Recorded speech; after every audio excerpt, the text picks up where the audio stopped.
皆さんこんにちは。フランス在住の親指プチコです。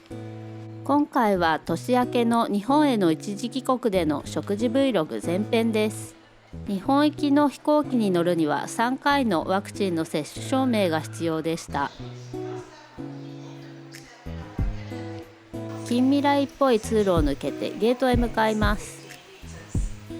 今はロシア上空を飛べないので乗り換えなしでも日本まで15時間のフライトです。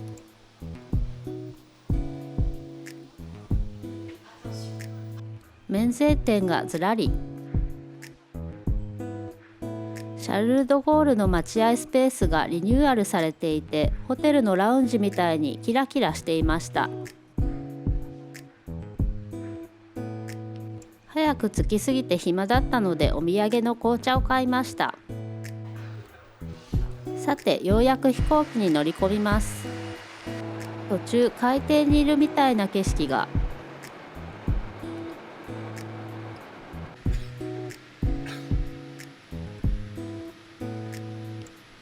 長旅の末、日本へ到着。事前にビジットウェブジャパンのサイトで手続きを済ませていたので入国はスムーズにできました。国内線乗り換えのためバスに乗って第2ターミナルへ。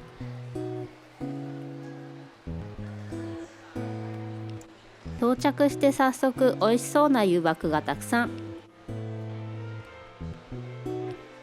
日本ならではのいろんな販売機にも興奮が止まらない。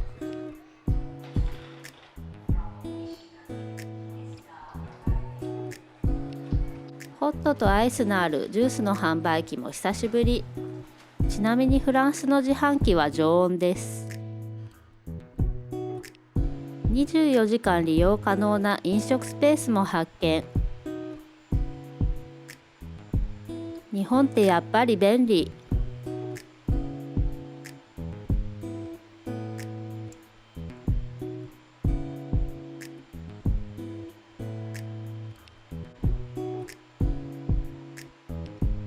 アナ提供のエマコーナーがあったので受験生の甥っ子のために一筆書くことに。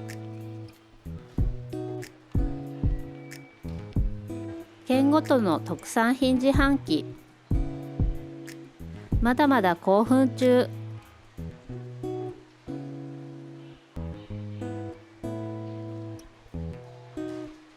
彼の大好きなニューエラの自販機も発見。地元に着きました。シャワーを浴びてビールとおせちの残りで晩酌タイム。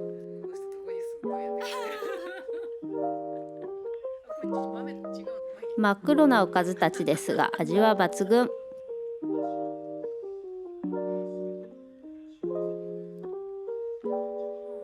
翌日は小学校からの友達とお寿司ランチ。日本のお寿司恋しかった。どれも新鮮で繊細なお味。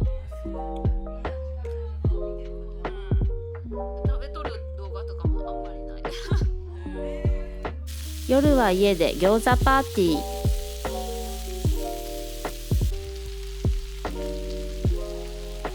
ー。家の餃子はあっさりしていてやっぱり最高。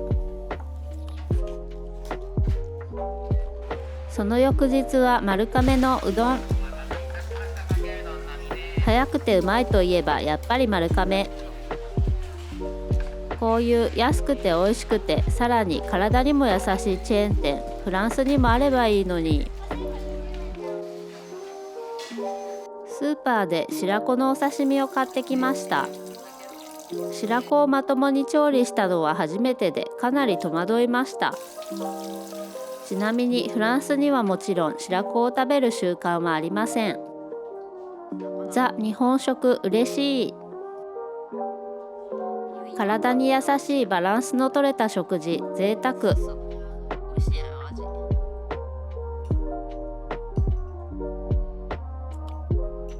白子は酢醤油でいただきます。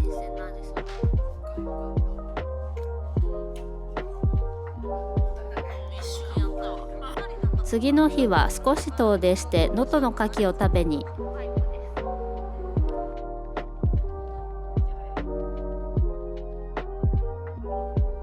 母が予約してくれた貝というお店。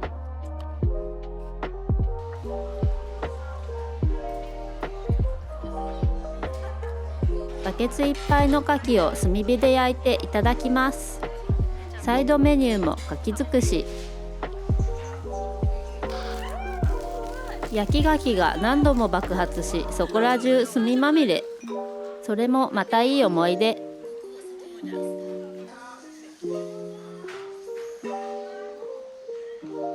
フランスだと生牡蠣が主流なので、焼き牡蠣は久しぶり。綺麗でプルプルした大粒の牡蠣。牡蠣入り釜飯も。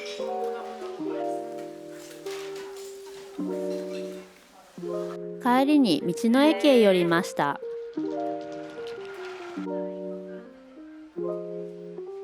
お土産をいくつかゲット。のどかすぎる景色。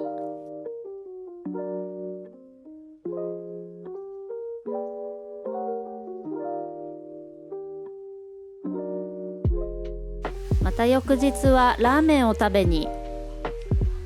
野菜もたっぷりで値段もお手頃なラーメン。やっぱりフランスで食べるラーメンより何倍も美味しい。ロボットがラーメンを運んでいました。家族のリクエストでガレット・デ・ロワ作り。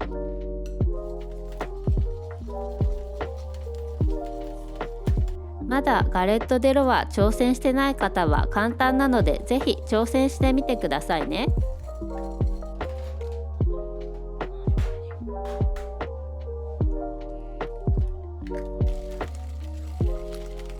同量のバター、砂糖、卵を混ぜて、さらに同量のアーモンドパウダーを加えて混ぜます。今回はアーモンドパウダーが見つけられなかったので、すりごまで代用しました。冷凍パイシートも長方形のまま使用。絞り袋もジップロックで代用です。周りに水を塗って上からもう1枚パイシートをかぶせます。焼いてる間に中身が飛び出ないように、周りはしっかりフォークで押さえてください。艶出しに表面に卵を塗ります。ハケがなかったのでスプーンでなんとか代用。上から好きな模様をつけていきます。貫通しない程度にしっかりめに模様をつけるときれいに仕上がります。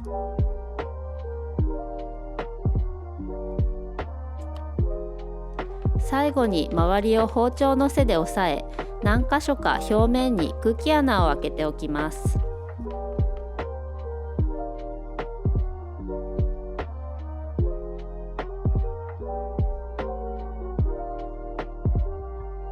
オーブンでこんがり焼いたら完成。すりごまでも問題なくできました。朝食にガレットと生クリームあんパン。後半もまだまだ美味しいもの三昧。ご視聴ありがとうございました。次回もお楽しみに。グッドボタン、チャンネル登録、コメントも気軽によろしくお願いします。